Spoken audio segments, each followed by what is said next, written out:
Je croyais qu'ici c'était viens et vois. Là, je va et viens, va et viens.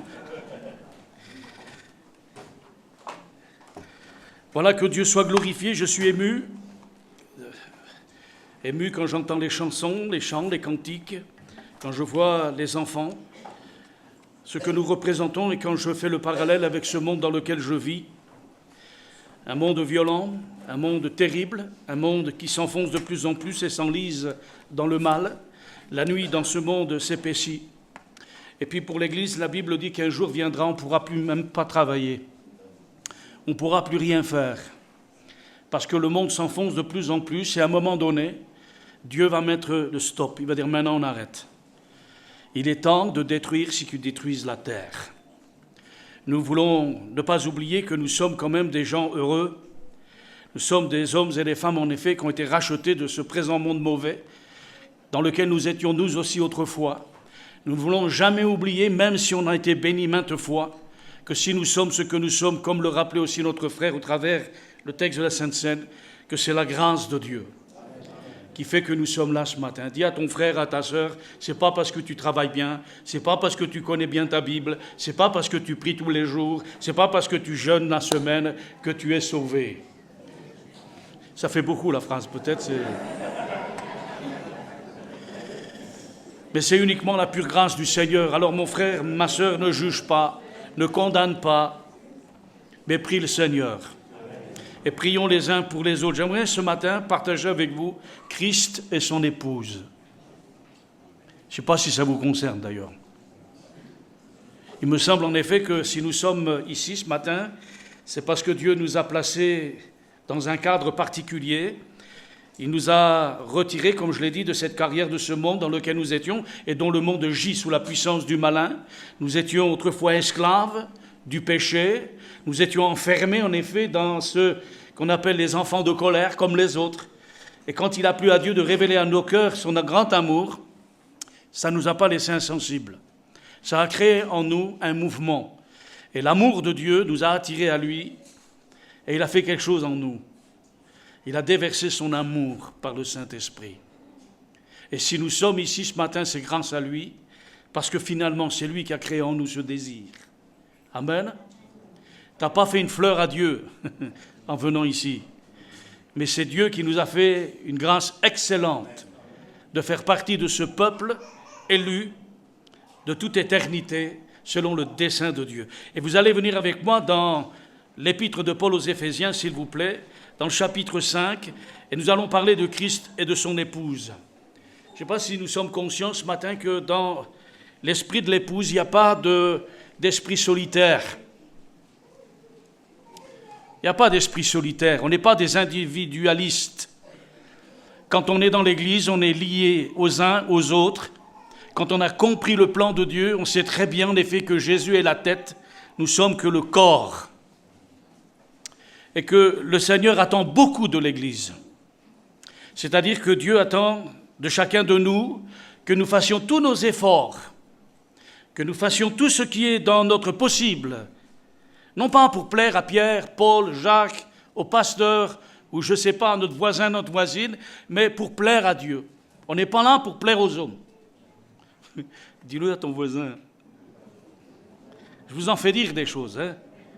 Je ne suis pas là pour vous plaire. Ah, mais c'est important de dire ça. Je ne suis pas là pour vous plaire. Même si ça paraît un peu, oh là là, qu'est-ce qu'il dit? C'est pas comme ça que tu vas gagner des âmes. Si. Quand on plaît à Dieu, croyez-moi, ça va vous plaire. Quand on aime Dieu, il n'y a rien à faire. C'est un amour éternel et parfait. Qu'est-ce que vous en pensez? Est-ce que vous préférez que je vous aime avec l'amour que j'ai le mien ou que je vous aime de l'amour de Dieu? Franchement, hein? Entre nous, faites pareil avec moi. Je sais très bien qu'il y aura des choses à dire. Je sais très bien qu'il y a des choses à me reprocher, comme à chacun d'ailleurs. Mais enfin, par-dessus tout, la Bible dit qu'on doit s'aimer les uns les autres. Et que l'amour couvre une multitude de péchés. Ne l'excuse pas, ne passe pas à côté, mais il arrive à passer par-dessus. Que Dieu soit glorifié. Si Dieu nous a pardonné nos péchés, ce n'est pas à nous de les retenir, à ceux des autres. Alors on va lire dans le chapitre 5, verset 20 et quelques. Je dis ça parce que je veux m'assurer de la bonne lecture. Je vais le dire quand même. Les devoirs domestiques. Vous savez ce que c'est, les devoirs domestiques? Vous savez, dans l'Évangile, on ne fait pas la morale aux gens. Mais il y a une morale pour la vie chrétienne. Je répète, on n'est pas là pour faire la morale aux gens avec l'Évangile. Mais il y a une morale pour la vie chrétienne. Il y a des règles de vie, il y a du respect. Il y a une dignité dans l'Évangile. Amen. Verset 22. Femmes, soyez soumises à vos maris. C'est quoi ce rire-là? Ça veut dire beaucoup, hein? Ça veut dire beaucoup. Je ne vais pas dire que les premiers qu'on rit ont peut-être des problèmes avec ce verset. Mais néanmoins, on comprend très bien parce qu'on est des humains. On est des gens normaux. Et on sait très bien que ce n'est pas des choses faciles, des fois. Il y a des gens qui sont plus faciles à aimer. Il y en a d'autres, ils font un don particulier. Oui. Il y a des frères et des sœurs qui sont faciles à aimer.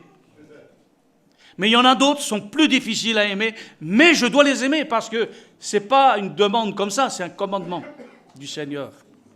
Aimez-vous les uns les autres, à ceux-ci tous connaîtront que vous êtes vraiment mes disciples. Puis il faut quand même qu'ils comprennent qu'ici dans l'Église, on n'est pas dans le monde. Dans le monde, on zappe. Ça ne me plaît pas, je zappe. Et la télécommande, ça marche. Ça ne me plaît pas, je change. Voyez? Et avec tous les moyens qu'on a, on peut zapper beaucoup de choses, même l'Église. Pourquoi? Parce qu'on raisonne comme des humains, avec notre esprit humain cartésien. Mais pas comme il faut aimer, selon le commandement que Dieu nous a donné. Alors je relis, mais ne riez plus. Femmes, soyez soumises à vos maris, comme au Seigneur. Là, heureusement qu'il met comme au Seigneur. Ça aide. Parce que des fois, il y a des maris qui ne sont pas aimables. Difficilement aimables. Vous voyez, il y en a pour les deux. Hein. La Bible dit, car le mari est le chef de la femme, comme Christ est le chef de l'Église, qui est son corps, et dont il est le sauveur. Or, de même que l'Église est soumise à Christ, les femmes aussi doivent l'être à leur mari en toutes choses. Marie, aimez vos femmes. Il n'y en a qu'un là, cette fois-ci. Hein? Comme Christ a aimé l'Église et s'est livré lui-même pour elle. Je m'arrête juste là pour ouvrir une parenthèse. Rien que là, frères et sœurs, messieurs les maris que nous sommes, on a vraiment besoin de l'aide de Dieu. Ma femme est au premier rang pour une fois. C'est dangereux d'être devant. Mais il faut reconnaître, frères et sœurs, Frédéric, je t'aime. Mais j'ai besoin de l'aide du Seigneur. Elle m'a dit moi aussi. J'aime ma femme. Ma femme m'aime. Mais des fois, c'est pas facile. Mais on s'aime quand même. C'est ma femme. Je suis son mari. Et nous sommes très bien conscients, en effet, qu'à plus forte raison, même convertis, on a besoin, en effet, de s'entretenir. D'abord dans l'amour de Dieu, pour pouvoir s'entretenir dans l'amour entre nous. Il nous faut la source, il nous faut la puissance. Et rien que là, c'est vraiment un sujet de prière pour des hommes et des femmes, des maris, des femmes que nous sommes, que vous êtes plutôt, et que nous sommes appelés à devenir, parce que je veux croire encore que Dieu veut permettre qu'il y ait des couples parmi la jeunesse. Ce n'est pas un péché de se marier, ce n'est pas un péché d'être célibataire, mais de pouvoir bâtir et construire une vie avec le Seigneur, avec les bases que Dieu nous donne pour assurer la solidité, la stabilité, la force contre les intempéries de la vie, parfois contre les accidents de la vie. Comment t'étais, comment t'es devenu. Mais de pouvoir passer par-dessus, outre, et de pouvoir continuer de s'aimer envers et contre tout. Il dit pourquoi Marie aimez vos femmes comme Christ a aimé l'Église et s'est livré lui-même pour elle. Il dit afin de la sanctifier par la parole après l'avoir purifiée par le baptême d'eau, afin de faire paraître devant lui cette Église glorieuse, sans tache, ni ride, ni rien de semblable, mais sainte et irrépréhensible. Amen. Sur ce verset 27, nous allons nous attarder un peu. La parole que on vient de lire ensemble, il nous est dit en effet dans ce verset 27, afin de faire paraître devant lui cette Église glorieuse, sans tache, ni ride, ni rien de semblable, mais sainte et irrépréhensible. Est-ce que c'est fait, ça? Ou est-ce que c'est à faire? Ah, il y en a qui ont compris, il ne fallait pas répondre trop vite. On ne sait jamais, on peut se tromper. Mais il y a que ceux qui ne disent rien qui ne se trompent jamais. Hein. Donc mieux vaut se tromper maintenant que trop tard. La Bible dit, je répète, qu'il fait tout cela, il sanctifie l'Église par l'eau pure de la parole de Dieu, afin de la faire paraître devant lui, cette Église glorieuse, sans tache, ni ride, ni rien de semblable, mais sainte et irrépréhensible. Honnêtement, frères et sœurs, dites-moi, on y est arrivé? On n'y est pas arrivé. Pourtant, c'est accompli. Oui ou non? Le Seigneur a donné sa vie, en effet, pour faire de nous son Église. Il a fait de nous, en effet, ses enfants. Nous sommes son corps. Il est ressuscité et aujourd'hui, il est devant le Père. Non seulement il intercède en notre faveur entre la justice de Dieu, la sainteté de Dieu et nous, qui sommes pécheurs, et le péché qui nous condamne, et il a enlevé toute condamnation pour ceux qui sont en Jésus-Christ. Et quand Dieu me regarde, il ne voit plus ce que j'étais. Qu'est-ce qu'il voit? Il voit Jésus au travers de nous, mais c'est vrai que Jésus n'est pas parfait. Sinon, vous n'auriez pas hésité tout à l'heure à me dire si c'était fait ou pas fait. Jésus est parfait. Quand il voit Jésus en nous, il voit la perfection, l'œuvre de Jésus en nous. Et comme il a été répété ce matin, ce n'est pas nos œuvres justes, même les plus belles. C'est parce que Jésus nous a lavés et purifiés de tout péché. C'est la seule et unique raison qui fait qu'aujourd'hui, si tu peux avoir une communion avec lui et lui avec toi, c'est parce qu'il n'y a plus de condamnation pour ceux qui sont en Jésus-Christ, selon Romains chapitre 8, verset 1. Il n'y a plus de condamnation. Mais s'il n'y a plus de condamnation, alors je suis sans reproche devant Dieu. Je sais très bien que sur cette terre, je ne suis pas parfait.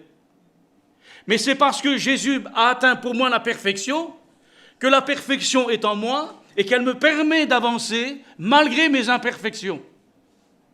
Ça, c'est la grâce de Dieu qui surabonde là où le péché a abondé. C'est là où le don de la grâce de Dieu est parfaite. Il n'y a plus de condamnation. D'ailleurs, la nouvelle alliance par rapport à l'ancienne a une supériorité puisque la Bible dit que quand on péchait dans l'ancienne alliance, on offrait un sacrifice. Une fois par an, le grand pardon.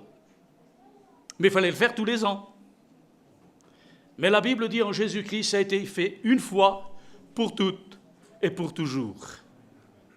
Et que nous n'avons pas besoin de sacrifier une deuxième fois Jésus-Christ, qu'on n'a pas besoin d'offrir un sacrifice pour nos péchés.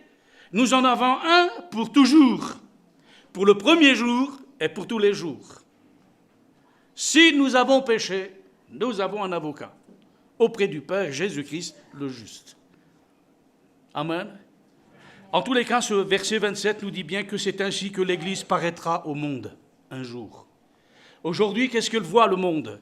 Une Église imparfaite, avec des défauts, certes. Il voit bien, en effet, le monde qu'il n'a pas besoin de voir beaucoup d'heures, en effet, parce que parfois on se manque. Parce que des fois on bronche, oui ou non. Donc, dans le cas des couples, il suffit d'aller demander à la dame, ou alors au mari.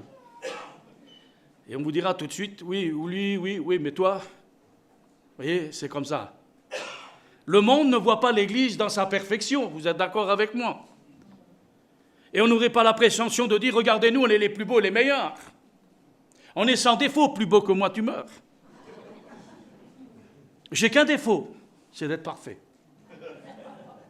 Non, on ne peut pas avoir cette mentalité-là, bien évidemment.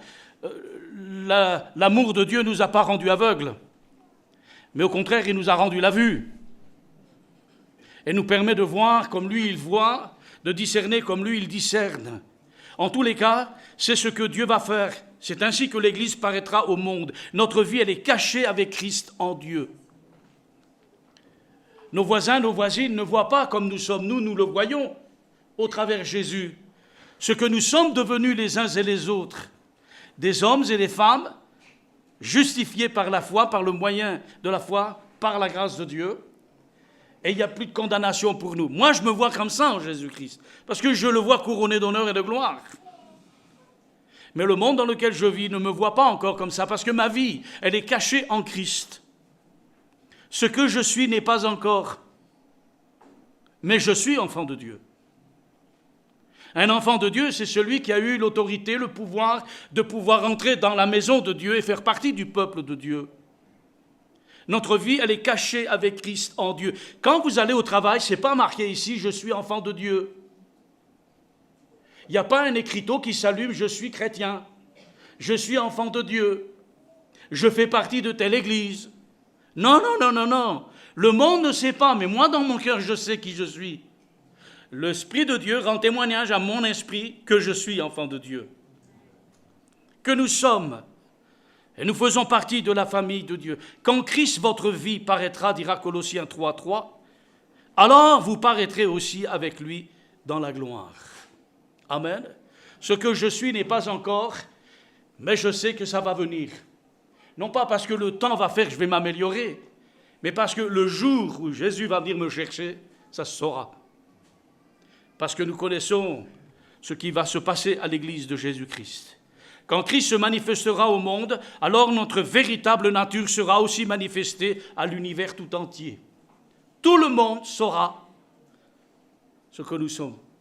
Nous l'avons été, mais ils ne l'ont pas vu. Mais quand il va paraître, je paraîtrai moi aussi. Et je connaîtrai comme j'ai été connu en lui. Dans le Cantique des Cantiques, il est écrit, ce qui concerne l'épouse, bien sûr, elle est décrite comme telle que le voit le Seigneur, la voit le Seigneur, son époux. Il dit que tu es belle, mon ami, que tu es belle, dans le Cantique des Cantiques, dans ce chapitre 4. Que de charme dans ton amour, ma sœur, ma fiancée. On sent bien en effet que dans le Cantique des Cantiques, les rapports du fiancé avec la fiancée sont profonds.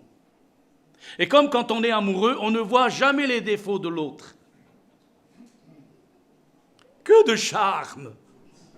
Que tes yeux sont beaux! Oh, que ta chevelure est belle! Tu as une taille de guêpe! Oh, oh! L'amour rend aveugle, mais le mariage rend la vue. Vous voyez, je le dis sous le ton de la plaisanterie, mais c'est sérieux. Parce que je pense coller à la réalité. Mais il n'en demeure pas moins que quand le livre des Cantiques parle de l'Église et qu'il l'a décrite l'épouse, il dit que tu es belle, mon amie, ma parfaite, ma bien-aimée, que de charme dans ton amour. Ah, on est bien là, hein? Que c'est bon quand on est dans l'amour.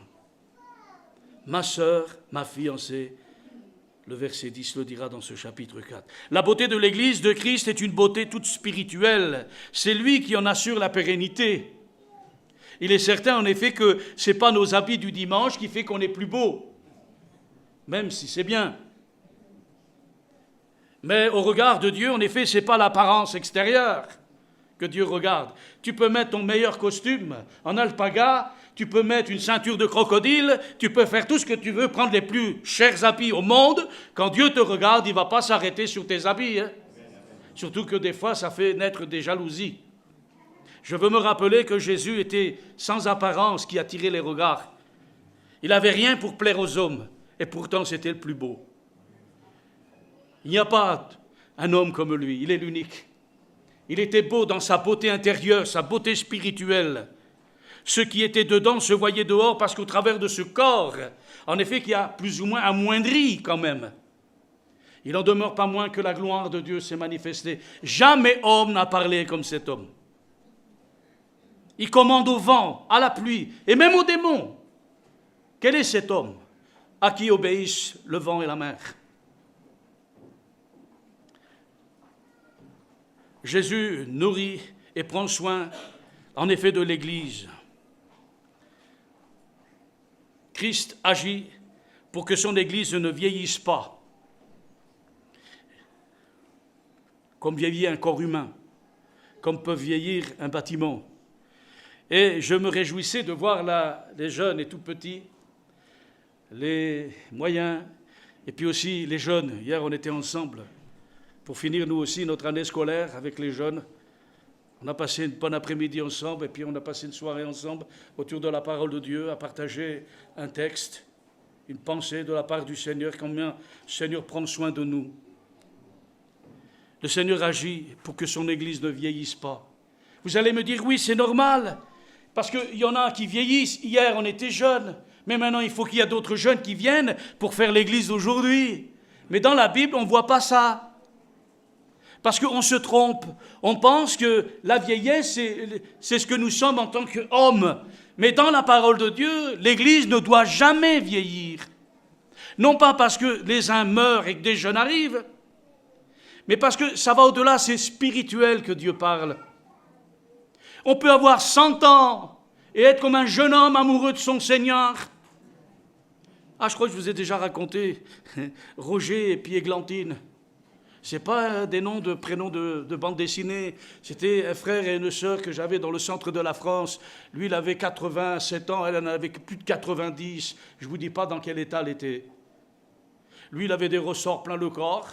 Et elle, la pauvre, elle était voûtée, elle ne pouvait plus se redresser. Elle avait 90 ans, toute maigre et tout ça. Puis un jour, elle me demandait d'aller la visiter. Et de là, j'ai dit, je vous amène voir votre mari qui est à l'hôpital. Et quand on est arrivé à l'hôpital, on a franchi la porte. Églantine, elle s'est jetée, elle s'est précipitée vers Roger. Et puis, elle est allée vers lui, et lui, il est allé vers elle. Et puis, il a commencé à la serrer. Oh, Églantine, Églantine. Et puis, elle... Avec le peu de dents qui lui restait, la pauvre. Mais ils étaient là tous les deux, et moi, je les regardais comme ça, vous voyez. Mais je me dis que c'est beau, avoir un âge où en effet l'amour n'est pas basé sur la beauté extérieure, sur les apparences, mais qui était parce qu'il y avait vraiment de l'amour entre l'un et l'autre, et que malgré en effet la vieillesse qui s'est installée, il y a comme une jeunesse qui est restée, je t'aime, et moi aussi je t'aime.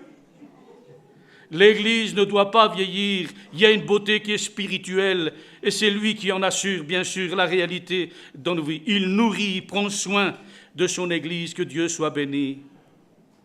Ne doit pas vieillir comme vieillisse le corps humain. La Bible dit sans tache, ni ride.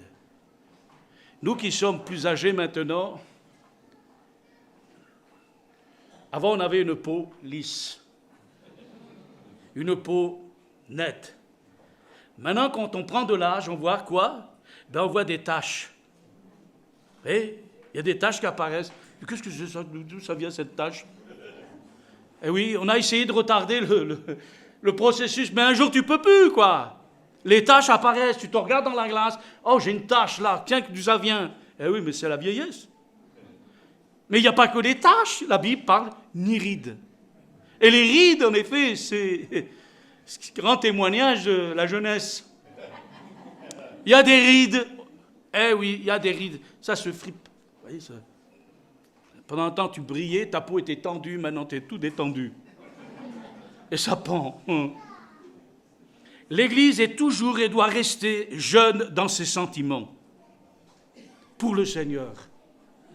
Quel que soit l'âge que nous avons, quel que soit depuis des années que nous sommes convertis, il y a quelque chose qui doit demeurer en nous, parce que celui qui en est la cause, c'est le Seigneur. C'est lui qui renouvelle en nous les sentiments d'affection pour le Seigneur. Ça fait 50 ans, ça fait 40 ans, ça fait 70 ans, je crois qu'il y a quelqu'un, ou plus de 70 ans, que je connais le Seigneur, mais qu'il est beau de voir qu'après 70 ans, il est toujours aussi jeune dans son cœur. Il y a toujours autant d'amour pour son Seigneur, toujours autant d'empressement pour le Seigneur. Pourtant, il a vieilli.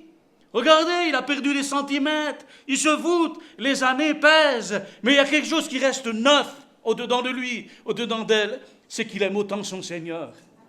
Mais comment ça se fait? Parce qu'il y a bien des fois on aurait pu être découragé, mais parce que le Seigneur venait renouveler son amour.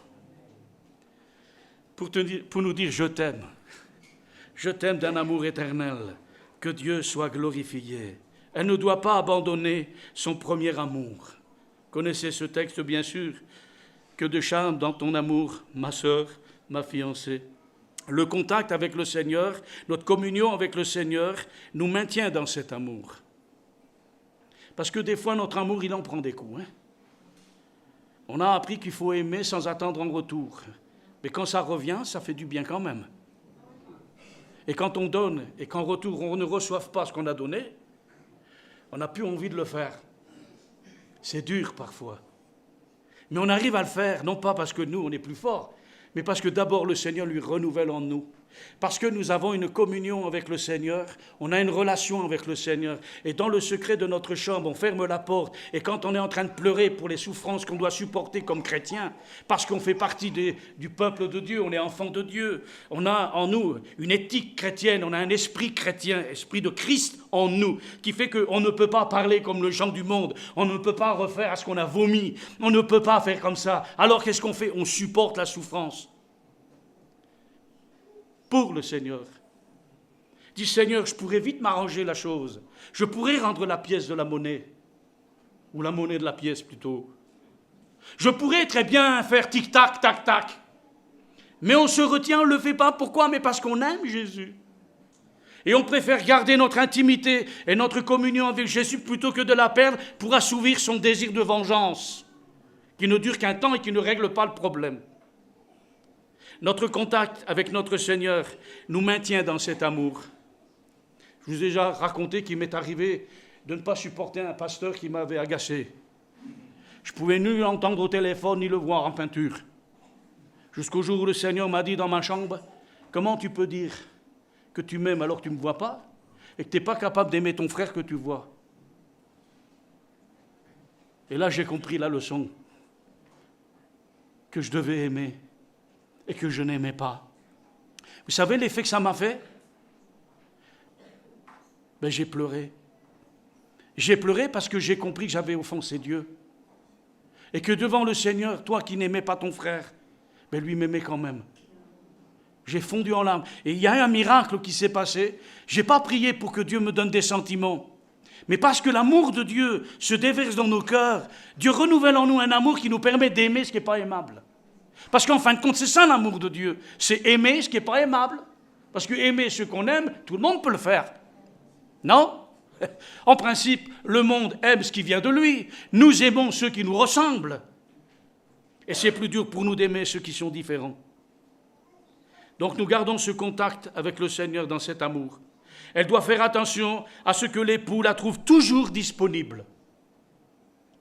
Oh, eh oui. Qu'est-ce que Dieu attend? Qu'est-ce que le Christ attend de son Église, son épouse, sa fiancée? C'est qu'elle soit toujours disponible. Écoutez encore ce texte de Cantique des Cantiques. Il dit, « C'est la voix de mon bien-aimé qui frappe. Ouvre-moi, colombe parfaite. J'ai ôté ma tunique, dira-t-elle.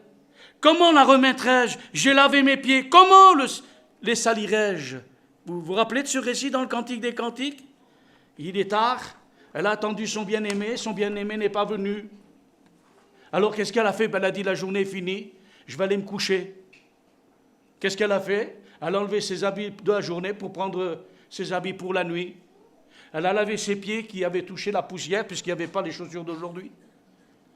Tu te lavais, tu sortais de la douche, tu salissais déjà en allant à la rue. Elle s'est lavée, elle s'est habillée, puis elle s'est mise au lit. Et quand elle est au lit, le fiancé, il arrive en pleine nuit et il frappe. Et là, il y a ce texte qui dit ceci, qu'on vient de lire ensemble. Oh, il frappe, mais je suis dans mon lit. Je me suis lavé les pieds, je ne vais pas les ressalir quand même. Alors qu'est-ce qu'il a fait, le bien-aimé? Mais il est parti. Tant pis.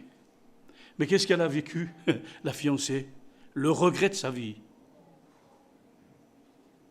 Et comme elle était tourmentée au fond d'elle-même, elle dit, mince, il est venu, j'ai pas ouvert la porte, j'ai pas fait ci, j'ai pas fait ça, oh là là, mais ça l'a pas fait dormir, hein. Ça l'a réveillée, elle s'est rhabillée, elle est allée chercher son fiancé dans les rues de Jérusalem. Et quand elle va rencontrer les filles de Jérusalem, la Bible nous dit, les filles de Jérusalem, il dit, qu'est-ce que tu fais dehors? Mais elle dit, mais vous avez pas vu mon bien-aimé? Mais qu'est-ce qu'il a ton bien-aimé de plus que le nôtre? Ah, mon bien-aimé, il a une tête. Et vous relisez le cantique, elle décrit la tête. Elle ne dit pas, bon, il est bien, mais il manque un œil. Il a 2 jambes, mais il y en a une trop courte. Voyez, elle ne dit pas non plus, ouais, mais moi, mon Jésus, il est comme ça, le vôtre, il est nul. Votre fiancé à vous, il est nul. Non. Elle va faire qu'une chose, elle va décrire son bien-aimé tel qu'elle le pense. Il a une tête. Il a un cou. Et les autres filles de Jérusalem sont là. Et là, elle a rendu un témoignage qui a gagné le cœur des filles de Jérusalem. À tel point qu'ils vont dire, mais où est ton fiancé qu'on aille le chercher avec toi, dites. Elle les a gagnés à leur cause et elle va aller avec elle pour aller chercher son bien-aimé, que Dieu soit béni. Elle a hésité, elle a quitté ses aises et le bien-aimé lui a disparu et va l'obliger à le chercher. Vous voyez, cet amour au-dedans d'elle, ça l'a amené à bouger. Vous voyez, s'il n'y avait pas l'amour de Dieu dans votre cœur, frère, sœur, il y aurait longtemps qu'on aurait tous abandonné et que ce lieu serait vide. Eh oui, mais parce que le Saint-Esprit travaille au-dedans de nous, on est travaillé au-dedans de nous. Mon cœur m'exhorte de ta part et me dit, recherchez ma face, dira le psaume 27 et le verset 8. Une autre traduction, ou dans notre texte, dit « Je te cherche de tout mon être ». L'Esprit qui est en nous, l'Esprit Saint, nous incite à cette communion. Vous voyez, on est étonné parfois des gens qui disent « J'ai le Saint-Esprit » et le Saint-Esprit m'amène à faire des choses qui ne sont pas plaisables. Ça se dit plaisables? Qui ne font pas plaisir à Dieu. On est étonné de voir que le Saint-Esprit, l'Esprit de Dieu, lui-même, vient dans le cœur du chrétien, on est baptisé du Saint-Esprit, on a l'Esprit de Christ en nous, et puis on arrive à aimer des choses qui sont haïssables de la part de Dieu. L'Esprit Saint qui est en nous nous incite à la communion avec le Seigneur. Je comprends l'apôtre Paul qui dit dans l'Épître aux Romains, l'Esprit nous aide dans nos faiblesses, parce que quelquefois nous ne savons pas quoi demander dans nos prières. Le Saint-Esprit intercède par des soupirs inexprimables. Il vient à notre aide. Et c'est lui qui nous incite à cette communion avec lui. Jésus veut entretenir ce premier amour que nous avons eu, un amour pur et sans crainte et sans contrainte. On n'aime pas parce qu'on est forcé d'aimer. On aime parce qu'il y a l'amour. Est-ce que Dieu est forcé de vous aimer? Répondez-moi. Est-ce que Dieu est forcé de vous aimer? Il ne nous demandera même pas le conseil. Hein. Il nous aime parce qu'il est amour. Et parce qu'il est amour, il nous aime. Et il le fait sans contrainte.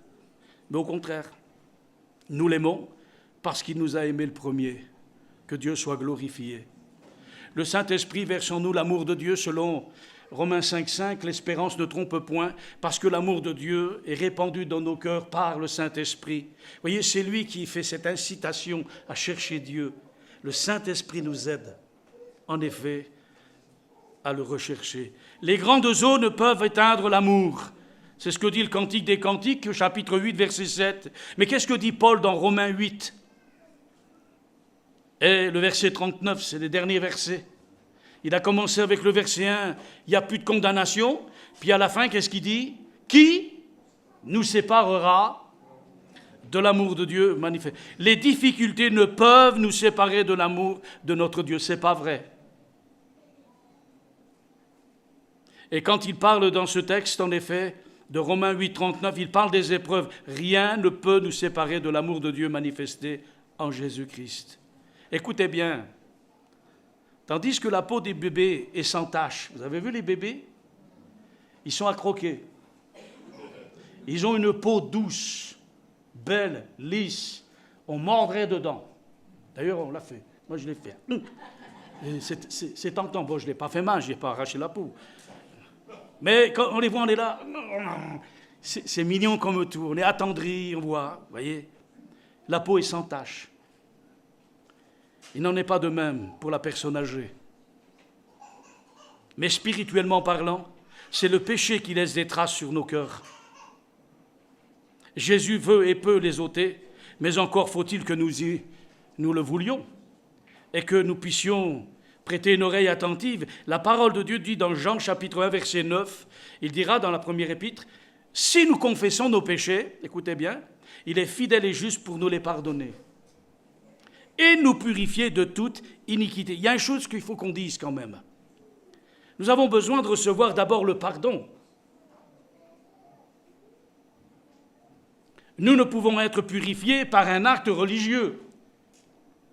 Je pense que c'est important, même quand je viens à la table du Seigneur, je prends le pain, le vin. La Bible nous conseille, avec sérieux, en effet, qu'avant de prendre le pain et le vin, si tu as quelque chose contre ton frère, il faut que tu arrêtes. Il faut que tu règles ton affaire. Vous comprenez ça? C'est important, hein? Parce que les conséquences, c'est dramatique ce qui se passe après. Parce que si vous ne jugez pas le péché en vous-même, c'est Dieu qui va vous châtier. Et la Bible dit, c'est pour ça qu'il y a tant de malades et que parmi vous, il y en a qui sont même morts. On ne parle pas physiquement, mais on parle malades spirituels. Malades ou morts spirituels. On fait que des choses religieusement, avec la tradition. On a le symbolisme, mais on n'a pas la réalité dans notre cœur.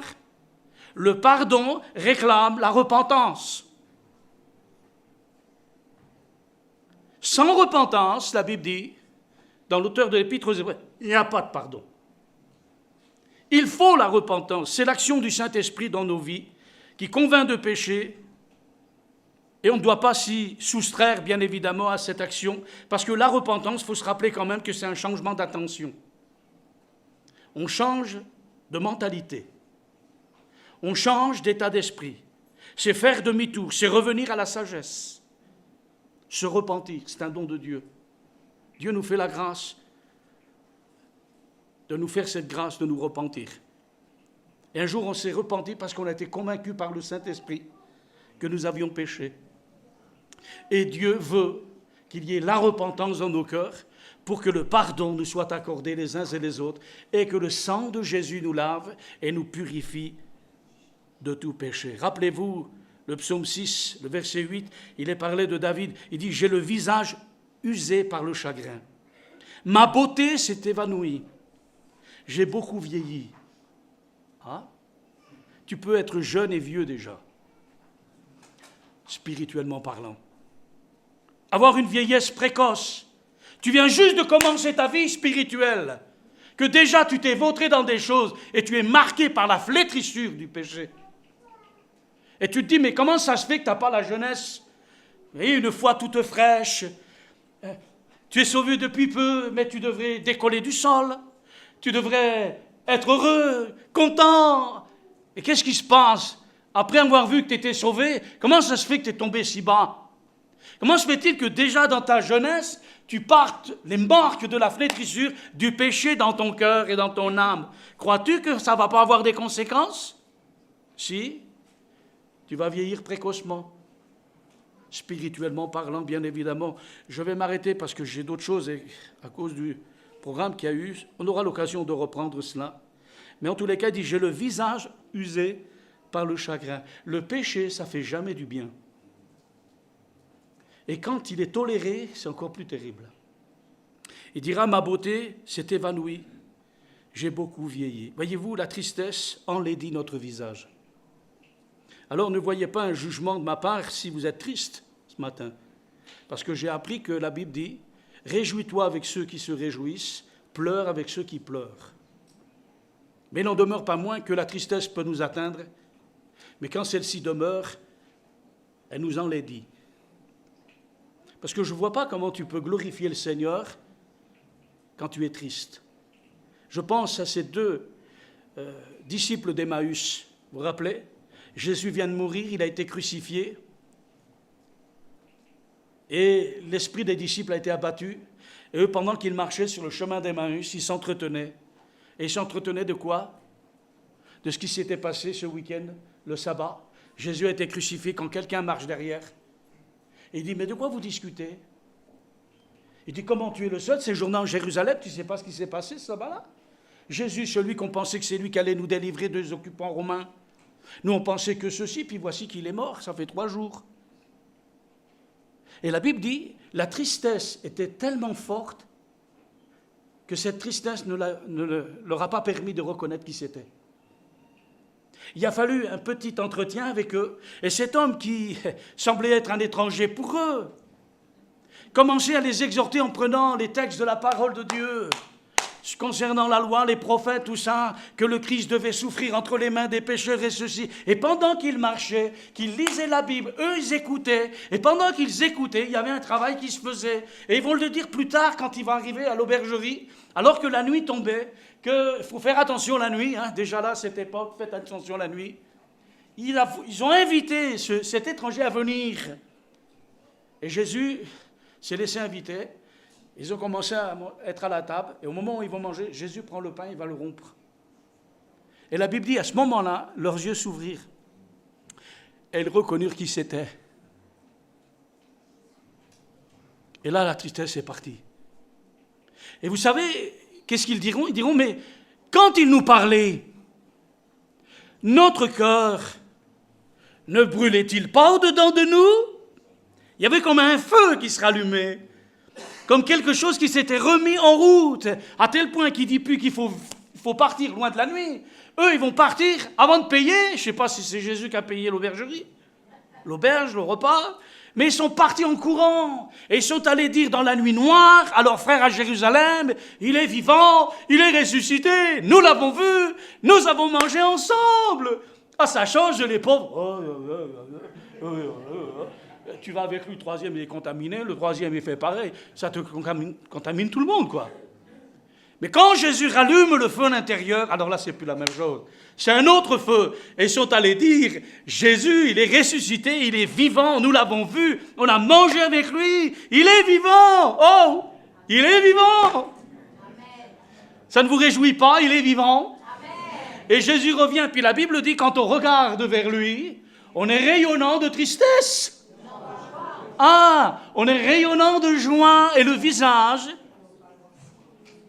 n'est pas déçu. Hein? Le cœur n'est pas déçu, au contraire, il est rayonnant de joie, que Dieu soit glorifié. Je vais arrêter là. La tristesse enlaidit notre visage spirituellement, notre âme s'enlaidit. Lorsque nous laissons les soucis et les chagrins l'envahir. Notre âme est destinée à la joie du Saint-Esprit. Dites-le vous. Nous sommes destinés à la joie du Saint-Esprit. Ma femme, quand elle s'est mariée avec moi, elle était triste, je ne vous dis pas comment. Non? Hein? Elle dit rien, elle dit, oh, ça m'inquiète là. Bien sûr qu'elle était contente, et moi aussi on était contents. Notre âme est destinée à la joie du Saint-Esprit. Soyez toujours joyeux, dit l'apôtre. Ceci est réservé à l'âme qui, dans ses peines, bien sûr, ses regrets, se réfugie dans le Seigneur. Parce qu'il n'y a pas d'autre remède dans le monde, si ce n'est Jésus. Dans ses meurtrissures, nous avons la guérison de nos maux les plus profonds. Dès que j'ai loué le Seigneur, j'ai repris le dessus. Il m'a délivré de l'angoisse, car il m'aimait, dira le psaume 18, le verset 4 à 20. Il est parlé de ces choses. J'ai loué le Seigneur.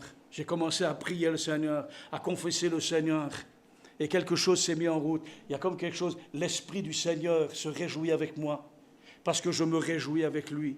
Et je me rappelle à mon cœur, comme dans les lamentations de Jérémie, lorsqu'il disait ceci, qu'il avait perdu tout espoir en l'Éternel.